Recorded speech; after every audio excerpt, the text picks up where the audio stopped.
Mr. Snow by Roger Hargreaves. One night, 2 days before Christmas, it started to snow. All night it snowed, and snowed, and snowed, and snowed, and snowed. Millions and billions and trillions of big white soft snowflakes covered the world. The whole wide world. When the morning came, it was just quite amazing to see how much snow had fallen. All the houses, all the trees, all the roads, and all the fields were covered. It was almost as if a huge white blanket had been gently laid over everything. Everywhere you looked was white. And then the sun came out, and so did the children. They were all dressed up as the muffled up, wearing scarves and woolies and gloves and boots so that they wouldn't catch cold. All the children were so excited to see so much snow, which isn't surprisingly really, because there was more snow than they'd ever seen before. Some of them went on their sleighs, racing down the hills. Some of them who didn't have sleighs threw snowballs at each other. One little boy even made a snowball that was as big as himself, and some of the children made snowmen. It was Christmas Eve. The children all went home early, so they could go to bed early, so that they could get up early to see what Father Christmas had brought them. But that particular Christmas Eve, Father Christmas was in trouble. And the trouble was that it had snowed so much that Father Christmas was stuck. Well, truly stuck. So that there was so much snow that his reindeer simply couldn't pull the sleigh. A pull tie, which all the children's presents that he had to deliver to all the children. Oh dear, thought Father Christmas to himself. Oh dear me, what am I to do? He sat down on his sack of toys and thought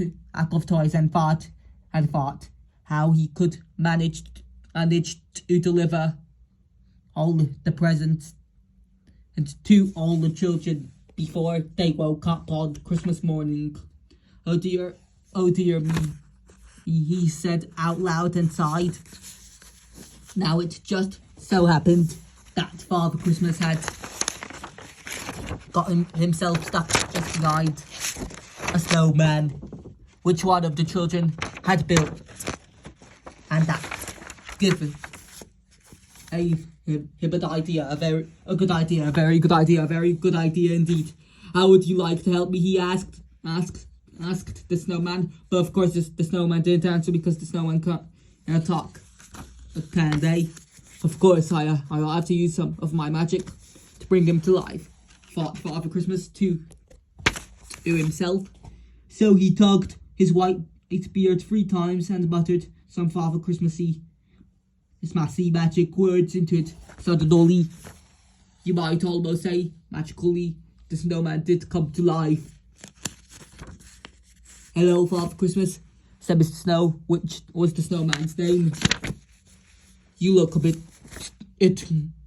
sort of stuck. If you ask me, which you aren't. But I'll say so anyway. If you ask me again, I'd say you need a sort of helping hand if you know what I mean. Which of course you probably do, because that's probably what you brought me to life, which you certainly did. So I can be of any assistance. Mr. Snow, as you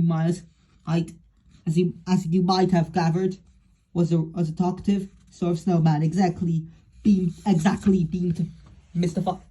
Beamed Father Christmas. Let's get started. And start they did. Or they did. Mr. Snow gave Father Christmas an enormous push, and off they went. They divided the work between them. It was Mr. Snow's job to make sure that all the right toys for all the boys, and all the right toys for all the right girls, for all the right boys, all the right girls were put into all the right sacks. It was Father Christmas's job to make sure where he took all the right sacks down all the right chimneys and delivered all the right toys to all the right boys and all the right toys to all of the right girls. Mrs. Snow had brought Father Christmas. And Father Christmas had made sure that Susan got her teddy. Mr.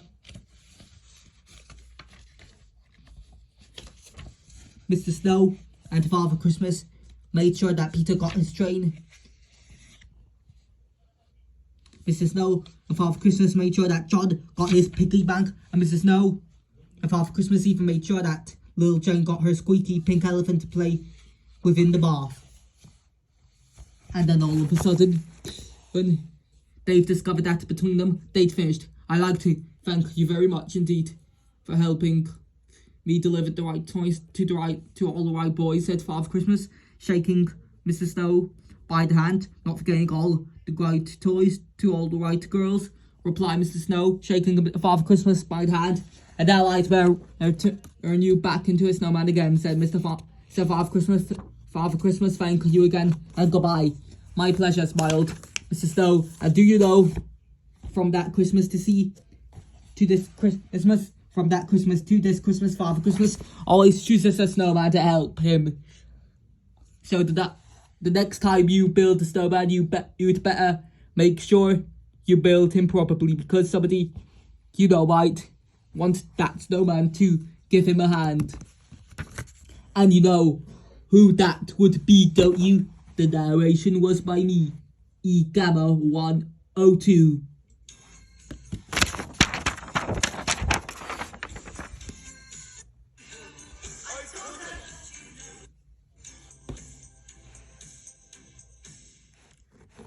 Don't forget to subscribe at GG. And also there is one more AI narration presenting by Chaos. Bye bye.